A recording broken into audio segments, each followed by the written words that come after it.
আসসালামু আলাইকুম ভিউয়ার্স। আশা করি যে যেখান থেকে ভিডিওটা দেখতেছেন সকলকে আল্লাহ সহি সালামত রাখছে।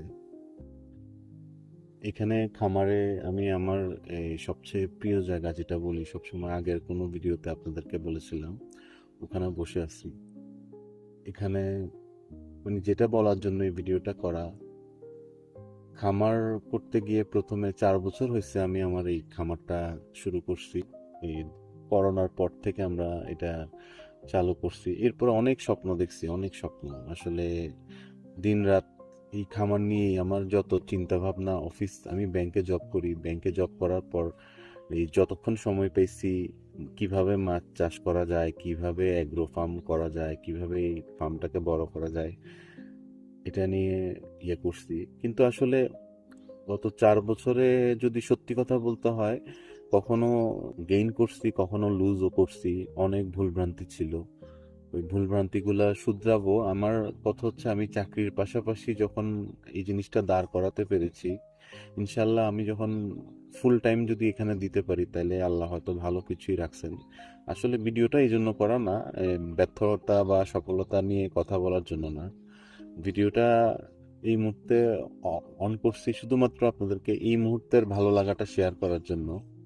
দিন শেষে এই আমি এখন রমজান মাস চলতেছে, আসরের আজান দিছে, একটু আগে নামাজ পড়ে আসছি, একটু পরে মাগরিব। আম্মা, মা আর আমি দুজন, শুধু আমরা দুজনই আজকে সকালবেলা সেহরি খেয়ে রওনা দিছিলাম।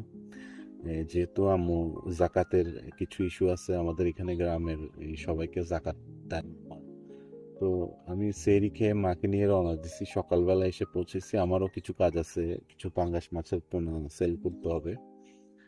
এই যেটার জন্য করা, এই যে আমি দেখাই আপনাদেরকে আমার সবচেয়ে খামারের প্রিয় জায়গা বলি আমি এই কারণে, যে আমি এখন এই মুহূর্তে এই বসে আছি, একটা আমার যে একটা সিট বানিয়ে দিয়েছে আমার ছেলেগুলা, এই সিটটাতে বসে আছি।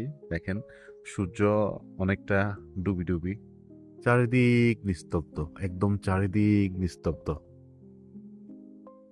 খুব একটা পিসফুল একটা ফিল পাওয়া যায়। মানে আমরা তো সারাক্ষণ শহরে থাকি, কোলাহল কোলাহলের মধ্যে থাকতে হয়।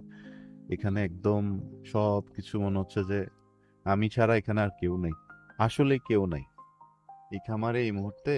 চারপাশে আপনি তাকালে কোনো জনমানুষই নেই। হ্যাঁ, দূরে আছে, দূরে ওই যে কিছু সাউন্ড হয়তো আসতেছে, কেউ পানি পানি সেচ দিচ্ছে অনেক দূরে, কিন্তু আপনি এখানে কোনো লোকের, একটা মানুষকে দেখবেন না। আমাদের এটা চর এলাকা হওয়ার কারণে নিচে মা ইফতার রেডি করতেছেন। তো একটু পরে মা ছেলে ইফতার করব। যা আছে এখানে আম্মু চিটং থেকে নিয়ে আসছেন, ওগুলা দিয়ে ইফতার করব। জীবনে আসলে চিন্তা করি অনেক কিছু নিয়ে, আমরা সারাক্ষণ চট্টগ্রাম থাকলে এটা নিয়ে টেনশন, ওটা নিয়ে টেনশন। বাট এখানে আসলে মনে হয় আসলে লাইফে বেশি কিছু দরকার নাই এখানে। হ্যাঁ, দরকার আছে, ছেলে মেয়ে আছে, বাচ্চা কাচ্চার জন্য যখন চিন্তা করি তখন মনে হয় দরকার আছে। বাট এই এখন বুঝি অনেকে মানে খামারের স্বপ্ন কেন দেখেন।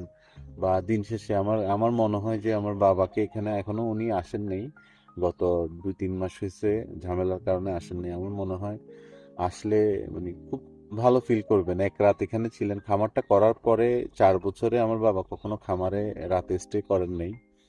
উনি আমাদের এই আগের যে বাড়িটা সেটা এখান থেকে 15 কিলোমিটার দূরে।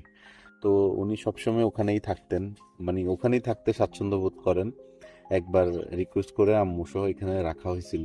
এখানে তো আমাদের একটা রুম আপাতত রেডি হয়েছে, একটা রুমেই আমরা থাকি। তো ইনশাল্লাহ এই আর মাস দুয়েকের মধ্যে বাকি রুমগুলা অ্যাভেলেবেল হয়ে যাবে, সবাই মিলে একসাথে থাকতে পারবো। তা এক রাতে আমার বাবা থেকে উনি বলছেন, এখানে তো খুব ভালো সময় কাটে রে, সন্ধ্যার পরে তো ভালোই লাগে, খারাপ লাগে না। একটু নিস্তব্ধতা, কিন্তু এটার মধ্যে যে যে পিসফুলনেসটা আছে সেটা আসলে, ফিলিংসটা আসলে শেয়ার করা, আসলে ফিলিংসই হয়, ফিলিংস মুখে বললে তো শেয়ার করা যায় না। তো আপনারা দোয়া করবেন যাতে আমার যে যে স্বপ্নটা দেখছি, স্বপ্নটা আসলে খামার করে, আমার কথা হচ্ছে জীবিকা নির্বাহ করার জন্য আমার এই খামার থেকে আমার যা আসবে সেটা আমার পরিবার যদি ভালোভাবে চলে, বাইরে কিছু সেল করতে পারি, এতটুকুই। মানে খামার করে ব্যবসা করে একদম অনেক কিছু করে ফেলতে হবে ওইরকম আকাঙ্ক্ষা আমার নেই। জাস্ট আমার ফ্যামিলি সাপোর্টটা যদি খামার থেকে আসে, আমার দাদা তো এটা অনেক কষ্ট করে জোগাইছেন, তো ওনার এটাকে যদি আমরা সেই সম্মানটা দিতে পারি, এটা প্রপার ভাবে ইউটিলাইজ করতে পারি ফেলে না রেখে, এটাই হচ্ছে বড় পাওয়া। তো একটু পরে ইফতার করব মা সহ, মা ছেলে দুজন। দোয়া করবেন সবাই। রমজান মাস দোয়া কবুল হওয়ার মাস। সবাই সবার জন্য দোয়া করি। আসসালামু আলাইকুম।